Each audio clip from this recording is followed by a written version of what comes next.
Et rebonjour les amis, me revoilà déjà, je suis retourné analyser un peu plus en profondeur le Bitcoin et BTC futur. J'ai trouvé quelque chose d'ultra intéressant, hein. C'est pas parce que je suis full investi et que je m'en fous en fait à court terme si ça corrige ou si ça monte, hein, que je me dois de pas on va dire, entrer un peu plus en profondeur sur le BTC. C'est le problème quand on est en mode investissement. On n'a pas besoin d'entrer en profondeur sur les moves et d'aller analyser ce qui se passe, par exemple, ici en H4 30 minutes. Mais je l'ai fait parce que j'ai envie quand même d'y voir plus clair sur ce qui se passe actuellement et j'ai vu la lumière au bout du tunnel. Je vais vous montrer ce que j'ai trouvé sur, en plus le graphe le plus important, c'est celui des futurs. Ça va être intéressant. Regardez ça, je fais une petite mise à jour rapide du BTC. Donc ça c'est la structure BTC normale, classique. Je pensais que ça c'était pas parfaitement touché, mais finalement on a une parfaite touchette là ici.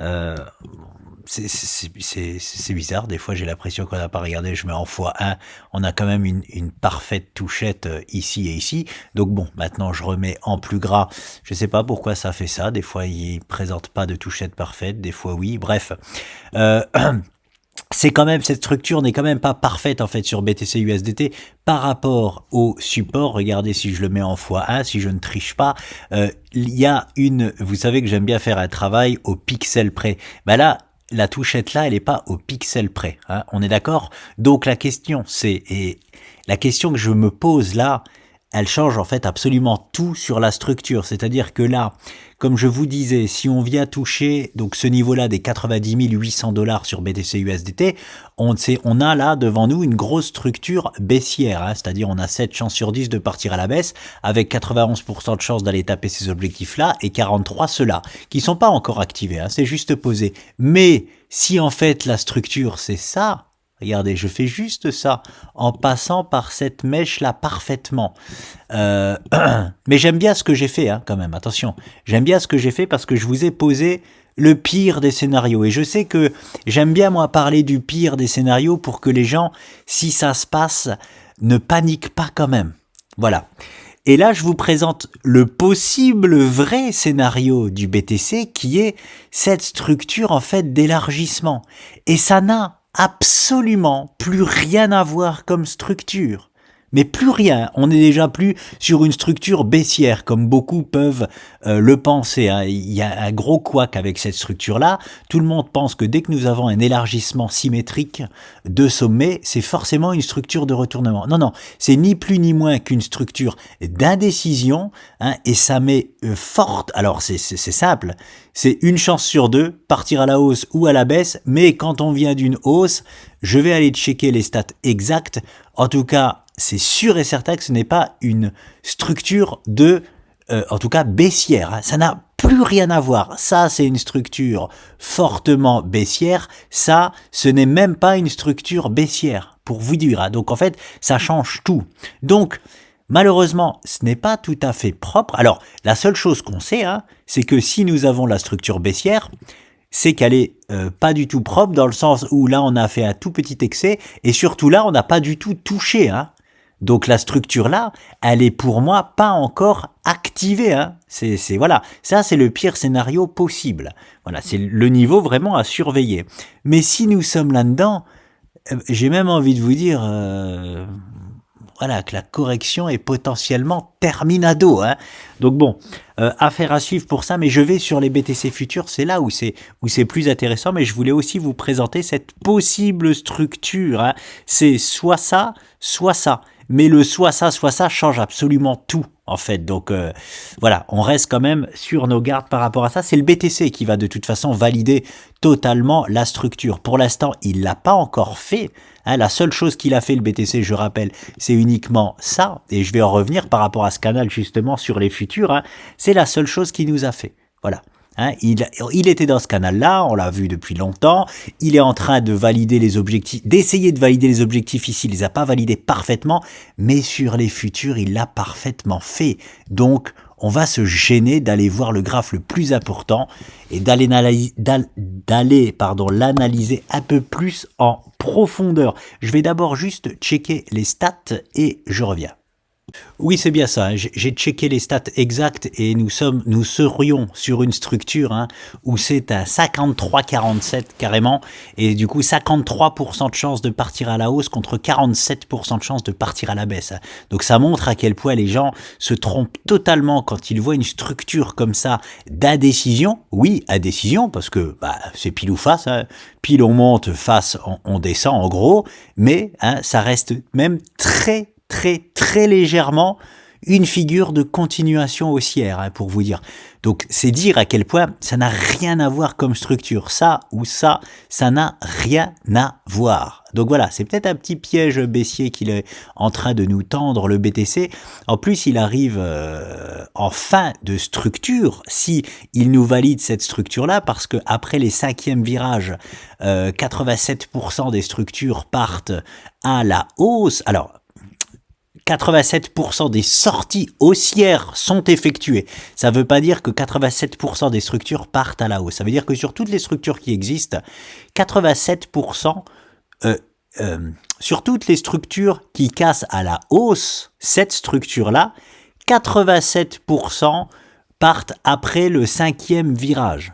Voilà. Et là, c'est effectué déjà. 1, 2, ça, alors ici en daily on le voit pas, mais en H4 on le voit. J'ai pas envie de me mettre en H4 pour montrer.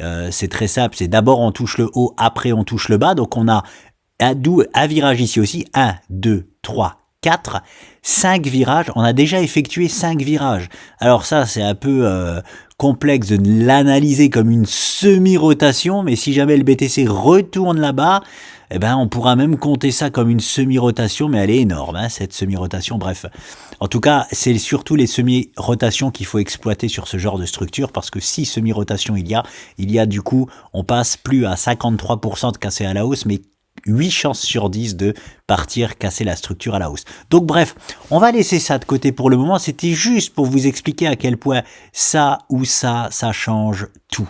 Voilà. Déjà, premièrement. Donc bon, mais c'est bien, on va rester sur le scénario catastrophe au cas où, comme ça, on est tranquille même si cela se passe. On va sur les futurs, les amis, c'est là où ça devient, je trouve, ultra intéressant. Donc, regardez-moi ça. J'ai placé, alors c'est tout simplement le même canal que nous avons sur, je vais me mettre en H4. Je vais me mettre en H4. Je vais enlever ce que j'ai mis là, je vais vous en reparler. Il faudra faire attention. Ah dommage, j'ai déjà placé la figure, je vais l'enlever, je vais la redessiner avec vous. Voilà, le canal rouge, parfait, c'est toujours ma spéciale. On a 1 point, 2 points, je duplique, je le remets en bas. Il a parfaitement servi. Oui, il a été mis à mal ici, mais mis à mal qui n'a pas remis en question le canal, étant donné que nous avons cassé à la baisse, jamais confirmé, et on a facilement réintégré derrière. Le canal est bon. Par contre, ici, il a cédé. Mais regardez comme c'est beau. Regardez-moi. Regardez-moi. Regardez-moi ça. Il a cédé ici. Bim bam boum. Les objectifs de ce canal baissier, regardez ce que c'était. C'était ceci. Alors, il l'a pas fait au pixel près si je me mets en x1. Si, il l'a fait au pixel près. Il a atteint les objectifs, en fait, de cette cassure de canal baissière. C'est ultra propre. Ici, là, sur les futurs. C'est très, très propre. Je vais pour le moment enlever ça. Je vais vous le replacer parce que il faut que je cherche, en fait, un scénario catastrophe. J'en cherche un. C'est vraiment important pour moi de donner aussi un peu à manger aux bears à court terme. Comme ça, on sait à quoi s'attendre. Voilà, que ce soit à la hausse ou à la baisse, on sait à quoi s'attendre. Surtout à la baisse. C'est important de le savoir à la baisse. Donc, parfait. Il a déjà fait la correction, il a même atteint les objectifs sur les BTC futurs. On peut tirer un trait ici, et est-ce qu'il nous a, en fait, l'important, c'est de savoir, est-ce qu'il nous a, en validant ces objectifs baissiers-là, est-ce qu'il nous a déclenché une plus grande structure? C'est ça. la clé du succès des fractales, par exemple, comme ça qu'on anticipe par exemple que le BTC va revenir là-bas, eh bien ici non, on a la chance que ce canal-là avec les objectifs baissiers n'ont absolument pour le moment rien déclenché d'autre. Hein, on n'a pas de fractale baissière. Regardez, j'enlève ça parce que qu'est-ce qu'on a comme structure ici? On pourrait se dire, bah attends, on a quand même donc le support ici. Du coup, on a fait ça et on a fait ça puis ça. C'est pas une structure ça. Là, on n'a rien du tout. Voilà, toute cette structure-là n'existe pas. On n'a rien du tout. Par contre, maintenant, je vais faire le scénario catastrophe. Qu'est-ce qui pourrait être sur les futurs? Celui-ci, par contre. Hop, ce que je viens de vous enlever. Hop, et je mets en noir. Hop là. Voilà. Qu'est-ce que potentiellement nous pouvons avoir? Potentiellement, le scénario catastrophe, ça serait justement, du coup, une épaule. Là, on vient de finir la tête. Là, oui. Là, on est sur une potentielle structure qui va nous emmener plus bas. Et donc, il va falloir faire attention. Alors, aujourd'hui, en ayant vu ça, c'est pour ça que je fais un complément de vidéo. En ayant vu ça, je suis obligé de le proposer. Même si, voilà, je sais que je prends un risque d'avoir tort, c'est pas grave. Je suis obligé, en ayant vu ça, de privilégier le rebond, au moins technique. Le rebond technique, c'est-à-dire je privilégie pas là qu'on parte refaire des plus bas sur le BTC et sur les alts. Je privilégie obligatoirement un rebond et ici je sais que ça va être intéressant. Ici il va y avoir une grosse bataille, les bears vont revenir en anticipant une épaule tête épaule de renversement baissier et du coup on ira. Regardez, en plus c'est intéressant parce qu'on va parfaitement, les objectifs de ça, c'est d'aller justement combler partiellement le gap. Alors, je vais juste bien le poser au pixel près, voilà. Hop, et hop, regardez-moi ces objectifs, comblement parfait, comblement partiel du gap. Et je répète, c'est totalement standard en début de bull run d'aller retester le gap que nous avons créé. Pas obligé de le combler totalement, le plus bullish reste de le combler partiellement, exactement comme là nous indiquerait cette figure. Donc voilà le pire. Là, je vous présente le pire, pour moi, qui peut se passer. Ce qui va être intéressant, donc dans un premier temps, moi je parie, je suis obligé de parier sur un rebond au moins technique. Voilà, sur un rebond technique, ici là, on va avoir fort à faire, oui, je le sais déjà, dans la zone. Pourquoi? Parce que c'est la zone de la première épaule, donc il y aura les bears qui seront là, qui nous attendent en mode tergiversation, enfin eux ils seront pas tergiversation, ils prendront des shorts, tout simplement, c'est le jeu, c'est le game, j'ai envie de vous dire. En plus de ça, on fera un retour sur notre canal, on ne peut pas considérer ça comme un pullback par contre, parce que les objectifs du canal sont déjà validés. On n'est plus du tout en mode pullback. Mais ça reste une résistance aujourd'hui, on est en dessous. Notre canal il est parfait, on est sur une résistance. Donc on sera sur une résistance de notre canal plus la résistance de la possible épaule tête épaule. Donc ici, croyez-moi, ça va tergiverser.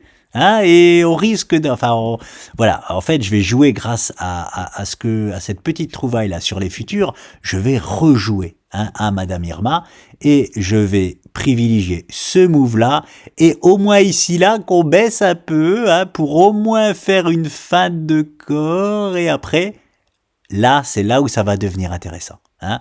C'est là où ça, est-ce qu'on retourne ici? Attention par contre, si on fait ça, qu'on retourne ici, la structure sera magnifique, donc forcément, on privilégie à 100%, j'ai envie de vous dire, le comblement du gap, même si on n'est pas dans les 100%, on est à 92% de chance, lorsqu'on fait une belle épaule, tête-épaule comme ça, de casser à la baisse, donc voilà, mais c'est là où ça va vraiment devenir intéressant. Mais je ne vais pas tracer le retour ici, là, je vais juste...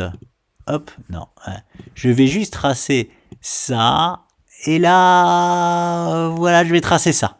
Et après, on verra les amis. Je vais tracer ça, on va voir ce qu'il se passe dès le début de semaine. Ça va être intéressant, là, lundi, mardi. C'est dans quel timing? Lundi 30 décembre. Ah, c'est loin! Oh là là, je croyais que c'était en ce début de semaine-là. Ah ben, ça peut se passer toute la semaine prochaine. Ah, c'est loin, d'accord. Bon, alors, bah, toute la semaine prochaine risque d'être intéressante, hein. Voilà, pour voir si on nous propose ce move-là. Hein, voilà. En tout cas, je privilégie de rester si je mets une zone que le BTC nous propose. Hein. Hop, cette zone-là. Voilà, pour la semaine prochaine. Je vois bien un move s'articuler comme ceci. On va voir ça, les amis. Donc, vous avez là, ça c'est par contre une belle trouvaille grâce au futur. Hein. Je vous dis honnêtement, là on y voit, enfin en tout cas personnellement, hein, j'y vois beaucoup plus clair grâce au futur. Maintenant, affaire à suivre déjà en ce début de semaine et sur toute la semaine prochaine pour voir ce que le BTC nous dessine. Nous dessine, continue à nous dessiner parce qu'il m'a déjà là ici donné assez d'éléments. Hein. J'ai l'impression que j'oublie quelque chose. Ah bah bien sûr que j'oublie un petit quelque chose, c'est même le plus important. Allez, on y va les amis, je l'ai enlevé. Donc du coup, je vais aller reposer ça avec vous. Ce qui est ultra important, c'est toujours pareil, c'est est-ce que en ayant fait cette chute-là, hein, arriver sur un support, c'est bien, c'est beau, ou des objectifs baissiers, c'est beau. Mais la question c'est, du coup, est-ce que ça va continuer à baisser ou est-ce qu'on va rebondir? Et pour analyser ça, il faut aller à l'intérieur de la structure. Ici, on ne le voit pas. Mais en 30 minutes, on va aller analyser ça. Parfois, on n'a pas de structure, mais ici, les amis, on a une magnifique structure qui descend là en 30 minutes et qui nous propose, oui, un magnifique rebond. Hein, on va aller voir ça ensemble. C'est vraiment, c'est pour ça que je fais cette vidéo complémentaire, parce que là j'ai trouvé des petits tips supplémentaires, on va appeler ça comme ça.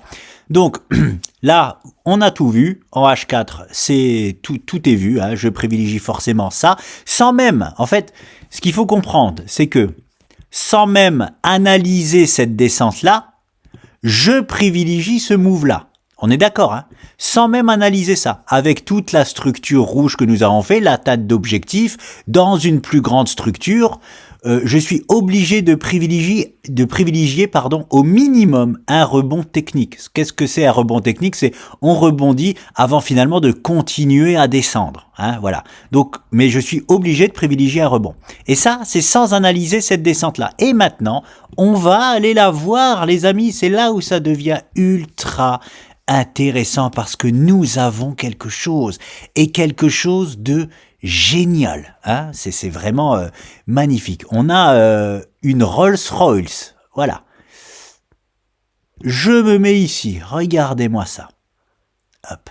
Je me mets là.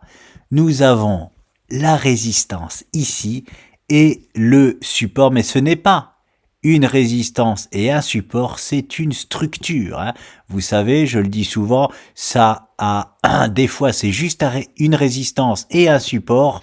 Là, c'est une magnifique structure que nous avons là. Hein. Et en 30 minutes, c'est sacrément propre, hein, croyez-moi. Donc on atteint là l'objectif du canal baissier, mais dans cette structure-là,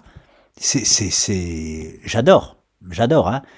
1, 2, 3, 4. Et les oscillations, en fait, pourquoi je vous parle d'une superbe structure, c'est regardez-moi ces magnifiques oscillations. Il n'y a que cette dernière-là qui n'est pas encore faite, hein, c'est-à-dire que cette double touchette-là est considérée comme une seule touchette. Hein. Donc là, on a en fait qu'un virage qui s'articule comme ça, et nous sommes probablement en train de au moins tester là, hein, voilà, de revenir à ce contact ici. En tout cas, peu importe, je vais enlever ça. Vous voyez bien, les oscillations sont magnifiques à l'intérieur de la structure. Ok, j'enlève tout ça. Ces deux poids de touchette qui finalement sont que 1, c'est pas grave parce qu'on a déjà tout ce qu'il faut. 1 virage, 2 virages, 3 virages, 4 virages, 5 virages, 6 virages, 7 virages, 8 virages. On a déjà plus qu'il nous en faut. On est obligé de dire que nous sommes en plus en fin de structure parce que c'est le genre de structure où on se dit, bah attends, on peut encore continuer comme ça 15 ans. Hein. Non, le nombre de virages est quand même important. Hein. Bien sûr qu'on peut continuer à osciller, mais ce n'est pas à privilégier. Hein, on est à 8 virages déjà. C'est comme quand le BTC est parti des 92 000 $, on avait fait 7 virages, c'était déjà trop. Hein, on peut déjà partir avant. Ben là, c'est pareil. On a 8 virages, donc on peut partir. Hein. En plus, on a validé les objectifs baissiers. Qu'est-ce que nous enseigne cette structure? Vous devez le savoir parce que c'est ce qui me faisait dire qu'on allait entrer en bull run quand on a fait toute la consolidation aux 70 000 et aux 60 000 $. C'est 79% de chance de casser cette structure à la hausse avec 81% de chance d'aller rejoindre les plus hauts historiques du BTC. C'est juste magnifique. Pourquoi c'est magnifique? Je vais repasser. Est-ce que je repasse en H4? Non. Pourquoi c'est magnifique? Parce que il nous annulerait ça là. Ça nous annule le scénario catastrophe. Hein, le scénario de. Alors attention.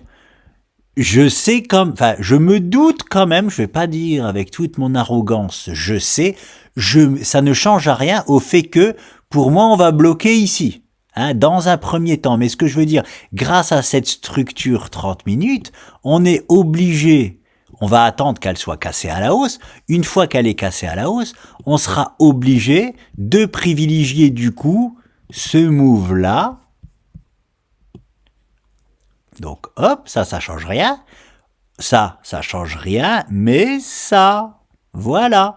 Et puis ça. Voilà les amis ce que toute cette structure-là nous enseigne. Donc, grâce à cette structure 30 minutes, on ne peut même plus privilégier le scénario catastrophe. Vous l'aurez bien compris. Hein, donc ça a été vraiment une magnifique trouvaille de rentrer un peu plus en profondeur, même si j'ai pas besoin de le faire. Personnellement, j'ai pas besoin de le faire. Hein, je suis pas si j'étais en trade, bien évidemment que je ferais que ça, que du H4 30 minutes pour essayer d'analyser chaque move et décortiquer chaque move. Je suis là depuis longtemps, essentiellement investisseur sur le monde de la crypto-monnaie.